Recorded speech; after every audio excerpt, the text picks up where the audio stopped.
Hello, friends. It's just Larry. Oh, hi, it's Larry.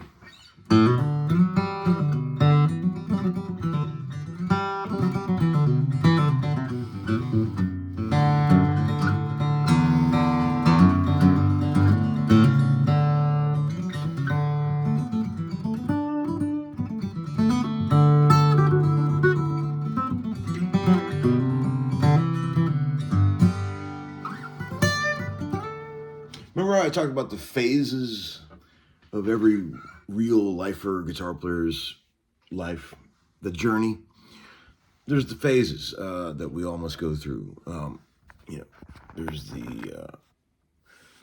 There's the starting out learning phase where you learn Kiss songs and Elliot Easton riffs, and then there's your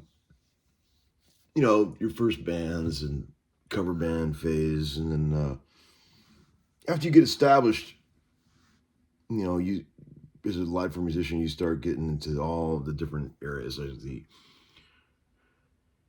I've mentioned them several times in the past. There's probably about 7 or 8 that I could think of. There's the I'm only going to play acoustic phase. Then there's the big amp phase where you only want to play 100-watt Marshalls. And then there's the I'm only going to play through a Princeton phase. And then there's the I'm going to learn pedal steel phase, which is, that's right around mid-30s. When you think, man, I'd love to figure out how to play that thing. It looks really complicated.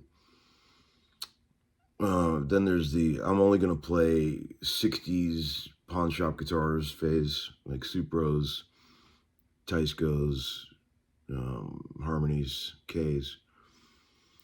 And then there's I just want to play bass phase. You know, remember that one? Every guitar player loves to play bass. There's so many of them, and some of us never recover from some of these phases. I think at age 56, I'm sort of in my well, there's the acquisition stuff that happens in the 20s, 30s, early 40s, where you want everything. You want every piece of gear ever made. Then there's the early 50s. I want to sell everything phase. Get back to the basics. What phase am I in right now? Right now I'm in the phase of having less guitars, but having the ones that I do have just be showstoppers. Like, that's where I'm at. I'd rather have 10 holy shit guitars than 50 really amazing guitars, you know? That's where I'm at. I'm slimming down my collection of stuff, you know, keeping the stuff that's really, really good, and making sure that all that stuff is really dialed in, you know? Because unless you have a guitar set up perfectly, you don't really know what it can do, right? Oh, I know what phase I'm in now. I just want to play that Dean, the 1980 Dean Z phase. God, I used that on a session last night. We did a Morgan Wallen sort of last minute session last night where we've already cut like 40 songs for that Morgan album. And they said, man, I know you guys don't like doing night sessions, but can you please come in and do one more song? And we did. And it was a pretty chill, kind of somber thing, but I brought that Dean, and man, you can get so many sounds out. The keyboard player looked at me and he was like, dude, how the fuck are you getting all those sounds out of a Dean? And man, give me 2 humbuckers, a volume, and a tone control, and a guitar that sustains, and I'm good. I'm good to go. I could do pretty much anything with that. Doesn't matter what it says on the headstock, you know. But we had a good time last night. It's good to see some old friends. Even Lana Del Rey was there. What a sweet, sweet gal. Man, she wasn't singing or anything, but we were chatting it up. She's very cool. I always liked her music. And now I see why. Now that I met her as a person, she's extremely cool. Let's see. Night sessions in Nashville. Okay, see, that's a young man's game. I usually only do, you know how we talked about the 3 session blocks? There's the 10 o'clock, the 2 o'clock, and the 6 o'clock. At this age, I only like to do the 10s and the 2s. I don't want to do night sessions. Unless it's like an out-of-town thing where I'm working on a rock project, you know, something where you're kind of camped out somewhere. But doing a night session in Nashville and having, you know, especially having to drive into town during traffic from where I live, which is way out in the country, to sort of, you know, fight that traffic to go to 6 o'clock session. Hell no. I'll let some young guys do that. But a triple, a 10, a 2, and a 6, that's a long fucking day, man. That's a long day. Sometimes we have to do those, but I try to just do the 2 sessions a day. That's plenty for me. I used to be able to do triples like nothing. You know, back in my younger days. But you know how it is when you're younger, everything's easier, you know. Except making sense of life. That's the only part that's hard.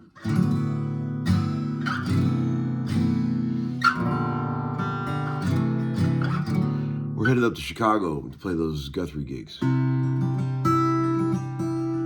at this place called the Martyrs Club. We got 2 nights booked there. I think the second night is still not sold out yet. So if you're in Chicago and you want to come and meet the boys, we're all going to be there. Jed, Nikki G.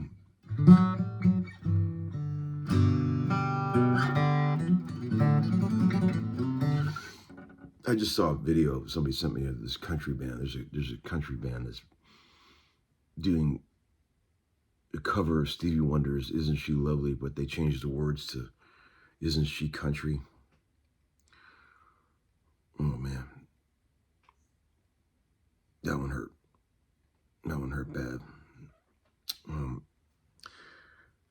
sometimes when you see things like that,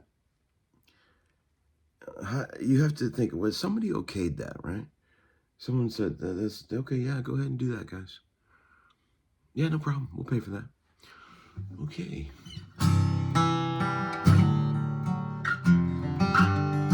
Hey, man, whatever. Who am I to judge? If somebody out there likes it, then it's fucking great. That's what I say. If someone out there loves it, then it's great. That's it. Thanks for all the kind comments about the latest videos that I've shot up at Groons with Guthrie and the one we did yesterday with Eric Ernest, man. Wow. I learned a lot yesterday. I knew that was going to be a cool video. I've been wanting to do that video with Eric about the double necks. I knew that was going to be cool, but it was even cooler than I thought it was going to be. That dude has so much inside information. I love really esoteric shit like that. That dude's been climbing around inside hollow bodies for fucking 50 years. And he knows that shit. And George knows a lot too, although George knows a lot about everything. But Eric is a specialist about those double necks. And man, what a cool fucking instrument. And people don't know shit about those guitars. Like, no one knows about those. And they're the coolest fucking guitars.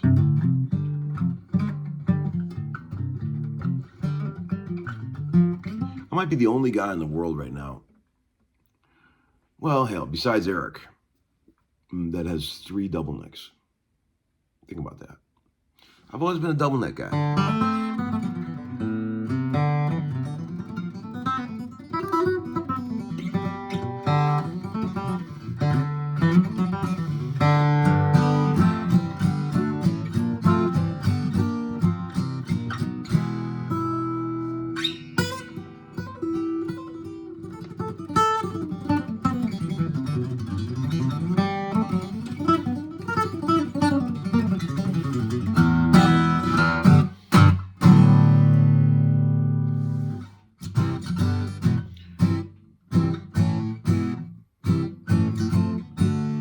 You know that song, that old Cat Stevens song? I don't know what key it's in.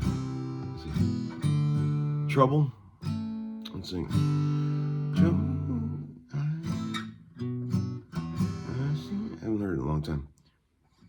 And it's too much for me today.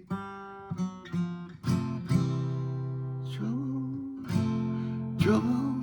That's it. Oh, trouble. Can't you see?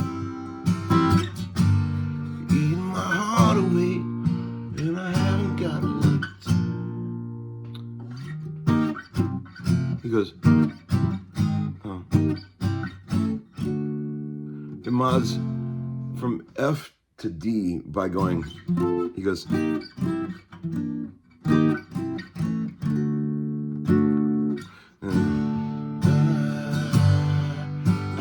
drink your wine, you made your work mine, so let me confess, I have to go there. So yeah, it goes out, goes, trouble, oh trouble, can't you see? You're reading my heart away, and I haven't got a lot of time. I drink your wine, I drink your wine. I mean, who thinks of that?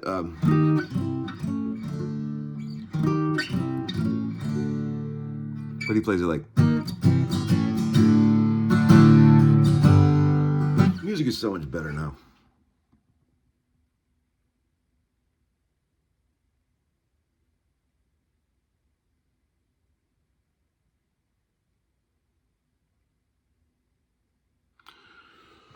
Okay, man, you remember that guitar that Guthrie was playing in that Groons video? That thing is haunting me. I tried to get Guthrie to buy it because he needs that guitar. Guthrie is the best guitar player that doesn't believe that he deserves a great guitar out there. He's like, you know, he's one of those guys, like, some guys are just so opposed to like spoiling themselves on something really amazing because they don't feel like they deserve it. But he really should get that old D28, but he probably won't do it because it's a lot of money, and I think, you know, he could swing it if he wanted to, but I just don't think that he's going to do it. Although he should, and it's a great investment, and it's only going to go up. It's just like putting money in the bank, man. They ain't even spending it. But if he don't want it, I'm going to try to get it. I put in an offer on it yesterday, and we'll see what happens. I checked it out real good and put it on a tuner, scoped it out, and I'm going to have to sell some shit if I get that. And I kind of know what it's going to be. But I'm only going to sell the shit if that deal goes. It's like, I feel like I would never regret getting that guitar. It's so special.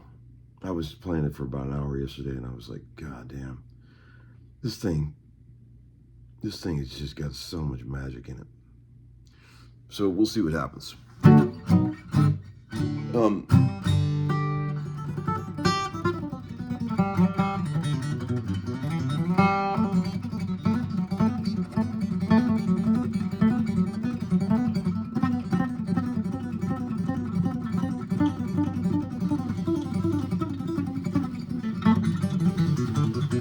You see that video that Marshall made? Marshall has his own channel, and he put up a instructional video.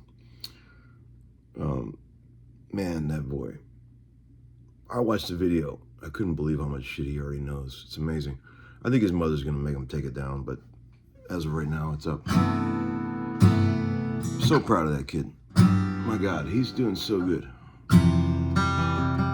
He is going to be a fucking monster.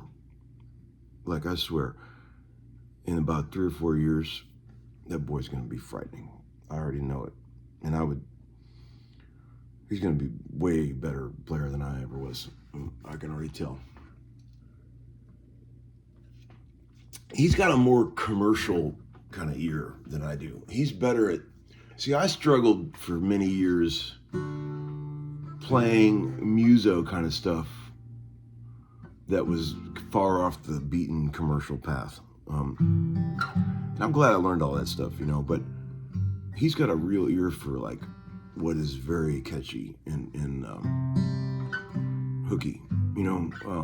It took me a long time to get to that point. I feel like I fully understand real commercial music at this point. Like, you know, I can write hooks that fit the music of the day, like I'm falling off a log. But that boy's got some other level of that. I can already tell. And that's where you make your money, friends. We all love jazz and stuff like that, but jazz is kind of like, yeah, I live by the airport in a rented, 1,200 square foot house. But if you can play them hooks, man, and those pop songs, man, you're gonna live out in the country, 3,500 square feet, couple acres.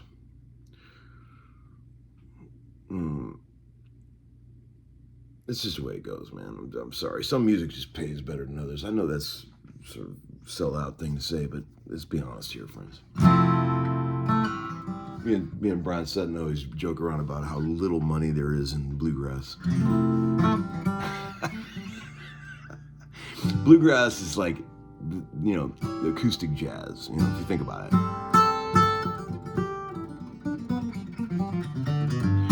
And I don't know shit about bluegrass. Everyone was making fun of me on that video because I didn't even know Wildwood Flower. I never listened to it.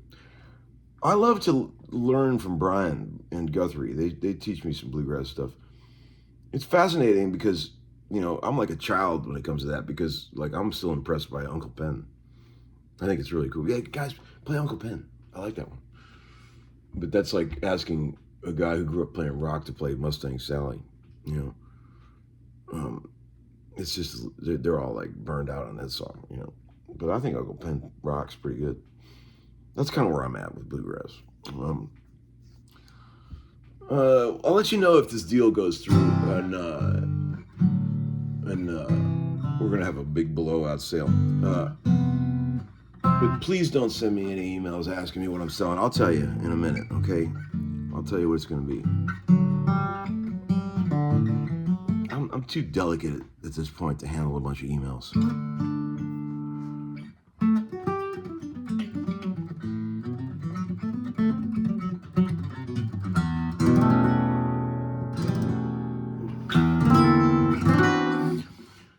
Here's a good gag. If you really want to sound like you know what you're doing, I'm going to tell you this one more time. Play this shape. XX5422. Okay, and pose that over the low E string. And then just move it around.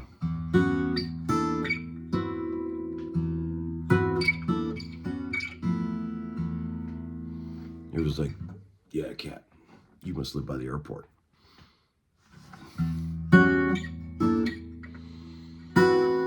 That's some heavy shit. And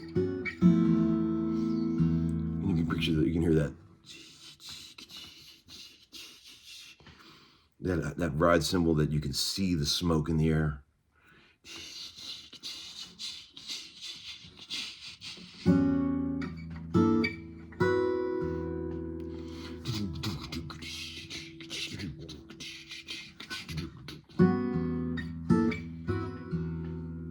Or you could do like it's sort of a shoegazer version of it, where it was like, sitting on the sand, my love and I.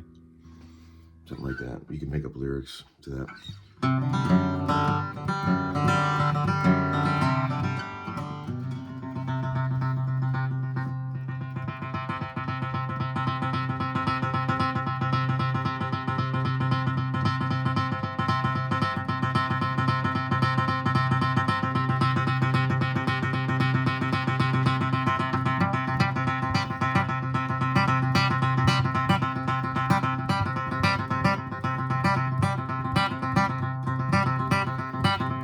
When you think about it, when you pick a guitar, you're actually muting, the pick is actually muting for a micro millisecond.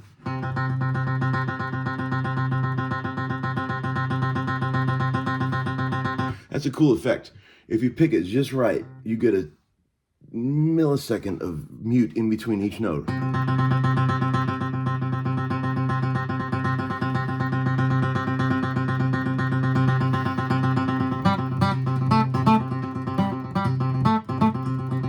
I use that kind of stuff a lot. Those types of effects on electric guitar are very useful. Playing right down by the bridge, man, on a Strat or Telly with it, when you take an EQ pedal and roll all the bass off, and you go like.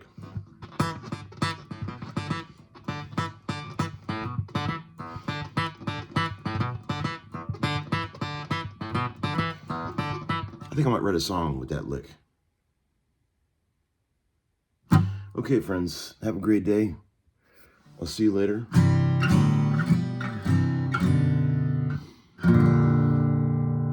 Go buy a Hollow Body Double Neck. Bye-bye.